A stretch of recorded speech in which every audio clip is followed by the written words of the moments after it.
The most powerful figure in music may not be very well known outside of the industry, but within the industry, everyone knows the name Scooter Braun. Scooter Braun is someone who can take you from a nobody to a somebody with just a few calls. Those within the industry also know the dark realities of Scooter too, like his long and messy feud with Taylor Swift. He secretly bought and owned her music, made a ton of money off their streams, and then sold them to another company for $300 million. But this isn't even the worst of it. Scooter's career started all the way back to when he was a freshman at Emory University. He was broke, so to make money, he started selling fake IDs. He said, "I was the fake ID king. I made so much money doing it, but I was afraid that I was going to get caught, so I quit after 4 months." Thankfully for him, he got out just at the right time because his partner he was with got caught a few months later. Fake IDs though were not what propelled Scooter Braun to the huge music mogul that he is today. It was parties. While walking around his university one Thursday night, he noticed that the Paradox nightclub was completely empty, while on Fridays and Saturdays it'd be packed full of people. Seeing this, he talked to the nightclub's promoter and offered him a proposition. If he could pack the club full of people the next Thursday, then he would keep all the money paid at the door. The manager obliged. Scooter posted flyers all around Emory, hired a DJ for the night, and sure enough brought through 1,000 people and netted $600 in profits. Given the success he had, he then started throwing these parties Thursdays and Tuesdays, and everyone at Emory would look forward to them each week. Soon enough, huge names began to take notice like Sierra, Ludacris, and CeeLo Green. Big names like these would all come through and sometimes even perform. Eventually, each party was making between $5,000 and $10,000. Through these parties, Scooter and Ludacris became pretty tight, and Luda was looking for someone who could organize parties for his upcoming 5-city anger management tour with Eminem. The tour was a mix of black and white audiences, so naturally they wanted the parties to cater to both of these audiences. Given this, Scooter was the perfect person for the job. In fact, he was somewhat of a rarity within hip-hop. More specifically, he was a white guy that could hang in a black crowd, which he developed within the scene that he was a part of in Atlanta. This skill is actually what made him so successful today. In an interview from 2006, Braun mentions, "These older white executives, they see me, they see themselves 20, 30 years ago because I'm white, and I'm comfortable around black people. I can serve as a bridge between the mostly black hip-hop world and the mostly white corporate world." This juxtaposition Scooter found himself in of white American corporations amongst a predominantly black culture is something Scooter leaned in and took advantage of to propel his career. I think that I was good at putting myself in other people's shoes. Luda's call-up for Braun to throw parties for the anger management tour was Scooter's big break. Through this endeavor, he met record producer Jermaine Dupri. Jermaine Dupri is one of our greats. Jermaine brought him on as the executive director of marketing to his record label So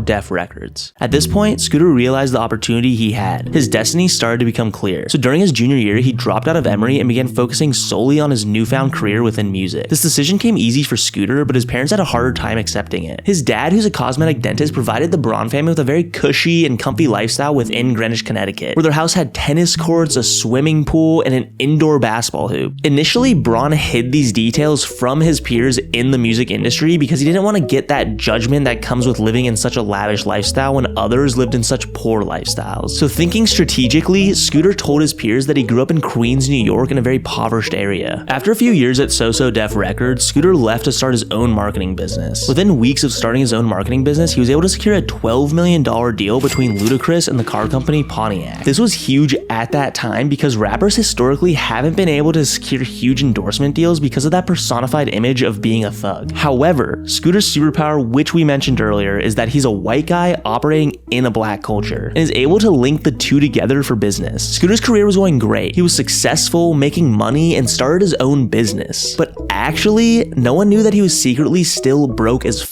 He had poured so much money into starting his own business and creating an image of having great wealth, like buying out tables at clubs for artists, driving fancy cars, and flying to the biggest events around the world, that in reality, he was a few months away from going bankrupt. In fact, he had set himself up for 13 months, and that after 13 months, he would be all out of money, so something big had to happen for him. Well, the year was 2007, and he was on month 8 of 13. 2007 is the year where his career trajectory would skyrocket, and not having any money would be a laughable issue of the past. His discovery of this one single artist took his career to the next level and built up that $500 million net worth that he has today. While browsing YouTube one day, Scooter found a video of a young 12-year-old boy playing guitar and singing his heart out.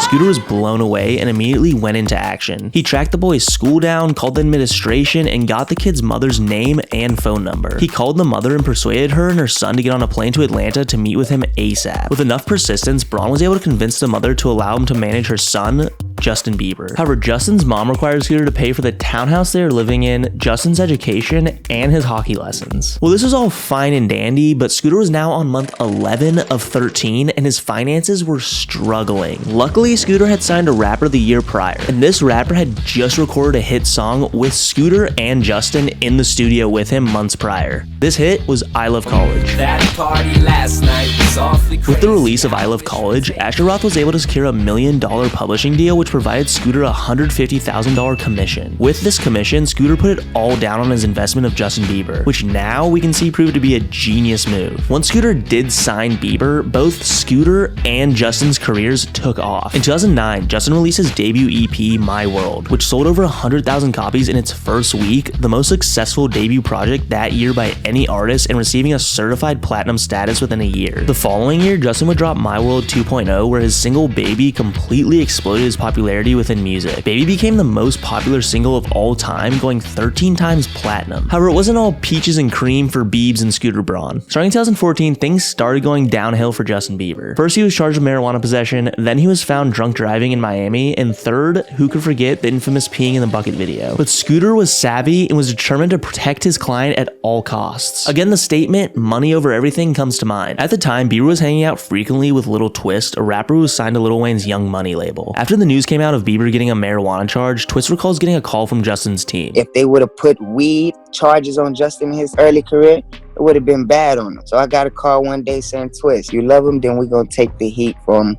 because you can come off a little weed charge. And then it got to the point where I didn't even have to be there at times and they were still putting it, Twist did it, Twist did it, Twist did it. Twist became the scapegoat for all of Justin's mess ups, which essentially saved Justin's career but took down Twist's. The master orchestrator behind all of this, Scooter Braun. The success of Bieber essentially opened up any and all opportunities for Scooter. With so much power, he would continue to make more moves to further his own career, one of which was signing on to become a co-manager of Kanye in 2016 right before he released The Life of Pablo. According to Scooter, the relationship started off as just being friends with no actual professional affiliation. However, fast forward 2 years later and Kanye would be yelling at Scooter in front of a handful of people, accusing Scooter of tricking him and quote, taking advantage of him, making him sign away Yeezy to someone else. People close to the matter explain the whole debacle like this. In 2016, Kanye was diagnosed with bipolar disorder, and during that time, Braun came into the picture and made moves to take an ownership interest in Yeezy for himself. Then, in 2018, Kanye needed help to sell a percentage of Yeezy to a third party in China for manufacturing purposes. Once he did do this, Kanye only a few hours later had a change of heart and felt that Scooter had manipulated him and thus confronted him in front of all of those people. Although the story is a little bit spotty, the one thing that sticks out is how all the negotiations were taking place during a very tumultuous time for Kanye, which was between 2016 and 2018 when he had those terrible mental health episodes. Obviously, during this time, he was a lot more susceptible to manipulation. Manipulation is a common word that gets brought up when Scooter's name is involved. Generally, those in business, those very high up, have a great deal of manipulative power. It appears Braun is no different. Let's take a look at another example using Ariana Grande, who's another superstar that Scooter Braun manages. Ariana's album Thank You Next was an emotional project for her, particularly because of her ex-boyfriend Mac Miller's passing a year prior to the album's release. One song in particular that dives into this is Ghosted. This song discusses how she was with Pete Davidson, but the ghost of Mac Miller would visit her often. In an interview, Ariana discusses her desire to not include it on the album, but eventually let go of this desire in favor of Scooter's wishes to keep it. Hardest song on this album to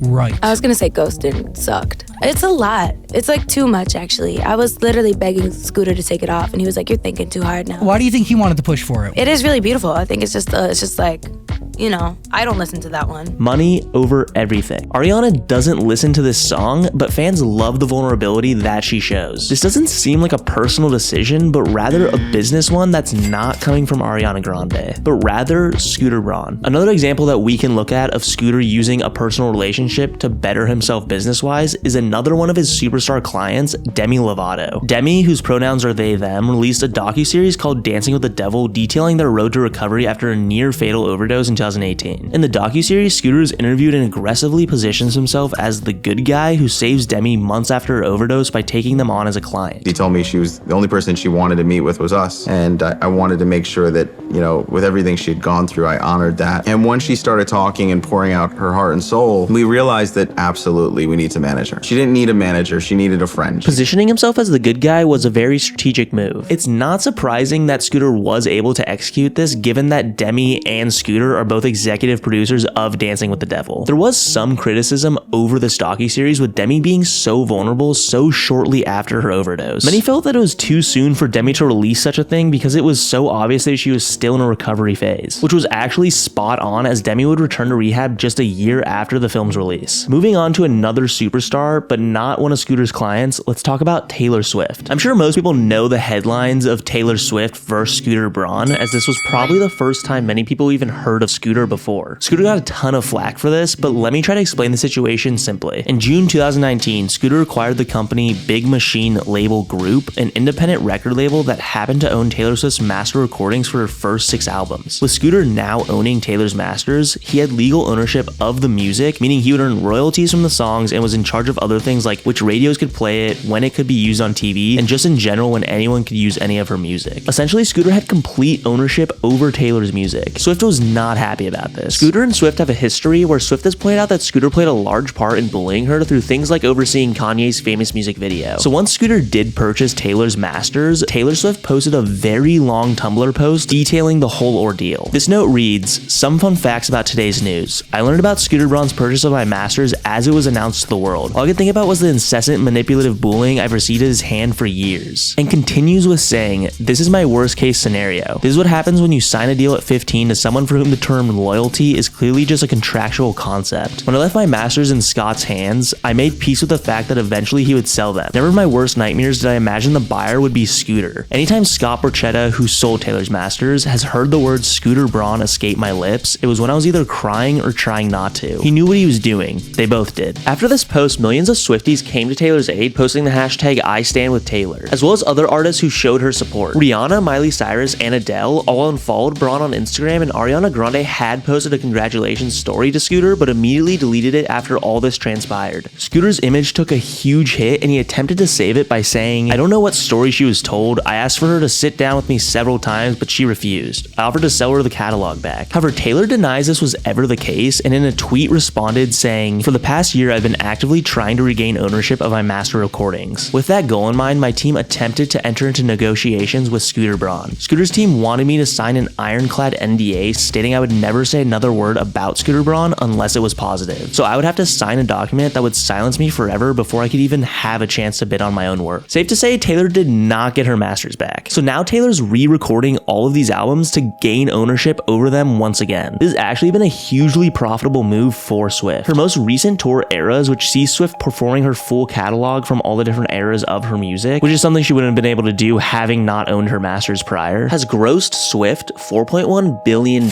Another common theme revolving around Scooter's image is his wanting to be this good guy. There have been countless times where he's purposely placed himself as the good guy to create this image in the public eye. We already saw one instance of this with Demi Lovato's film, but he similarly does this in J Balvin's video, where he's seen giving J Balvin advice on how he should use his platform for good. When you get a platform that you can inspire people around the world, it also comes with a responsibility.